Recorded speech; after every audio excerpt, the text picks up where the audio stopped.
Look, I can see where this is going. But I'm telling you that those things exist. Thank you, Officer Ripley. That will be all. Please, you're not listening to me. Kane, the crew member. Kane, who went into that ship, said he saw thousands of eggs there. Thousands. Thank you. That will be all. God damn it, that's not all.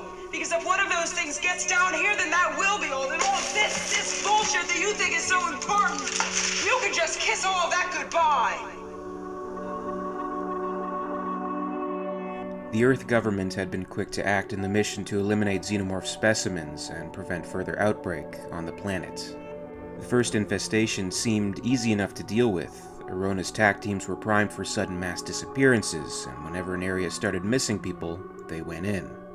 He mobilized transportation so that a fully equipped team could launch and parabola down to any spot on the globe in under 3 hours. The first nests were small, no more than 50 or 100 eggs and a single queen. The TAC teams took no chances. They sterilized the area. The nests were razed, surrounding areas destroyed, suspected carriers picked up and detained. Those with implants were killed quickly and their bodies burned. New Chicago, Lesser Miami, Havana, Madrid, those nests were quickly discovered and eliminated. At first, Arona felt a certain smugness. True, there would be a lot of damages to cover and a certain amount of political heat to be endured, but the Planetary Security Act gave him a great deal of latitude. The things weren't very bright. They were like termites or ants or bees. They built their nests and set up egg chambers and sent workers out to gather food. The behavior was instinctive. There was no greater intelligence behind it. It had apparently worked for the things on their homeworld, but they didn't have such clever competition. For a time, Arona rested easier. He was the expert, and the military trusted him implicitly. Weeks went by. Months. More nests were kicked open. Paris, Moscow, Brisbane, Antarctic City. The things had spread far and wide as he had feared, but they were still easy enough to find and destroy.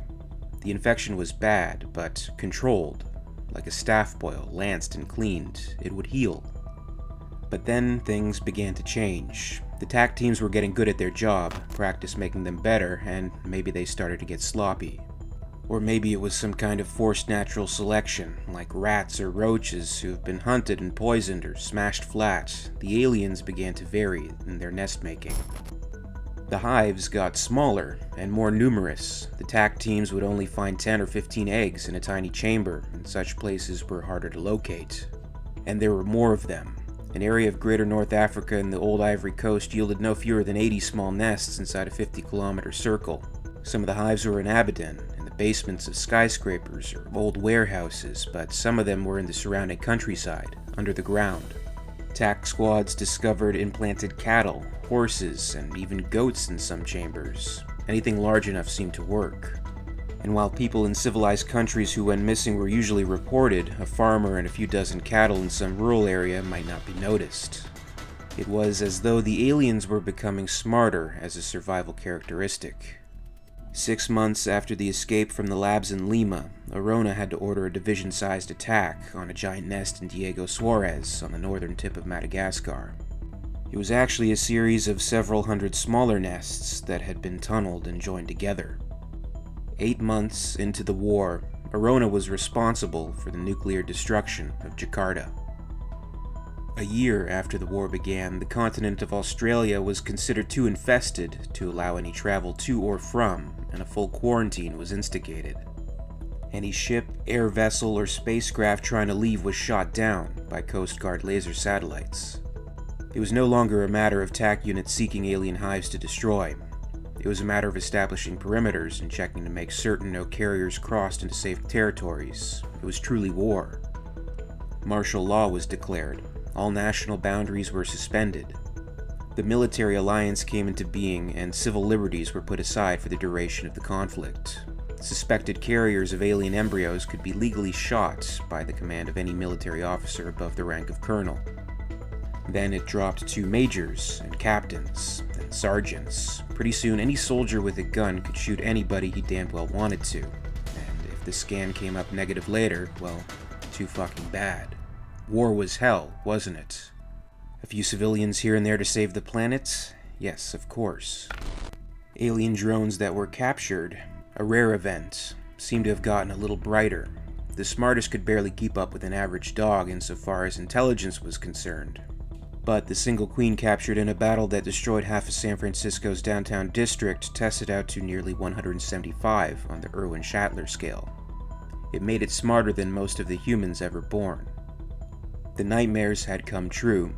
Whatever Arona had felt before was nothing compared to the sinking, twisted coldness in his gut when that little bit of information arrived in his computer. They were getting smarter. Too smart. And humans were responsible for it.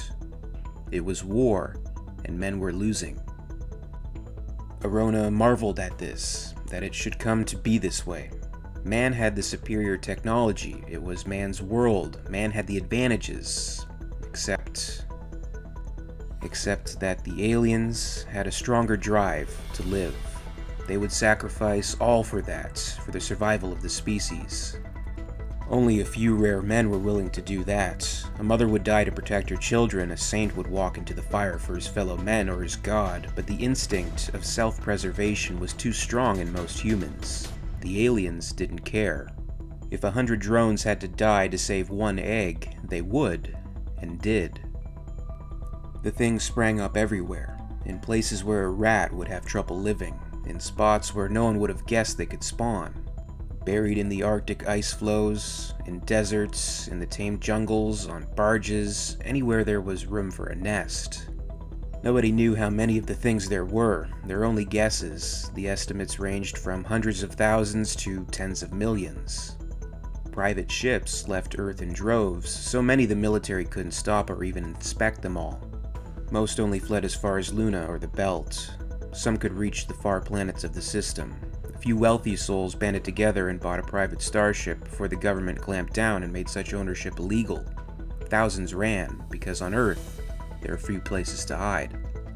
Arona was in one of those places, a heavily guarded military complex in Mexico. The perimeter was rigged with force fences, the ground mined, every car or air carrier that entered or left scanned, every passenger fluoroviewed for parasites. It was as safe as anywhere left. In the end, Arona finally realized that the aliens were like a disease, not an enemy army. The only way to save the patient was to cut off the cancerous parts and sterilize the wounds, and it was too late for that. It had all happened so fast, nobody could have predicted it would erupt so quickly. A year and a half ago, men were supreme on their homeworld, top of the food chain, the king predator.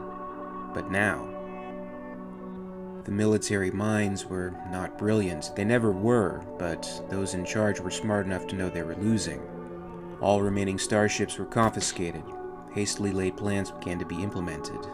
There would be a regrouping of key military personnel to the outer colonies, there to develop new plans for combating the aliens. Sitting in his information center, a cool and clean place of technological miracles of communication, Arona laughed. The Earth was being abandoned. He wouldn't be leaving with them. Oh, he could have gone, but what would be the point? He would survive, but he would have lost the most important battle of his life. There was an ancient custom that sailors had once observed. If a ship sank, the captain went down with it. The aliens had been his project, his work. Someone had spilled a retort of crucial fluid and the lab had been contaminated. It was his responsibility. He should have foreseen it. Even if everyone else forgot, he never would. He was going to stay there, win or lose. And during this time of chaos and desperation, Hicks and Newt remained on the Benedict, in hypersleep for the trip home, unaware there was no longer a home to go back to. In this series, I'm recounting the Earth War as depicted in the Aliens comic series, and the events leading up to it, as well as its aftermath. The events are explored as originally published, despite certain names, locations, and other events having been altered over time. For more on the Earth War, you can check out the accounts of the Earth War playlist on the end screen, and stay tuned for the latest videos. As always, I'd like to thank you very much for watching. I really appreciate it, and if you enjoyed this video, please make sure to give it a like, and you can also subscribe for all the latest videos from the channel. A very, very special thanks goes out to our WEYLAND Yutani executive of the Patreon Hive, EmYarUk. I'd also like to thank our Hive's queen, Lady Anne. And if you'd like to join the Hive and support the channel, you can check out my Patreon page for exclusive posts and contests. In the meantime, be sure to catch up with Alien Theory over social media. Follow @alien_theory on Twitter and @alientheoryyt on Facebook and Instagram for more. And until next time, this is Alien Theory, signing off.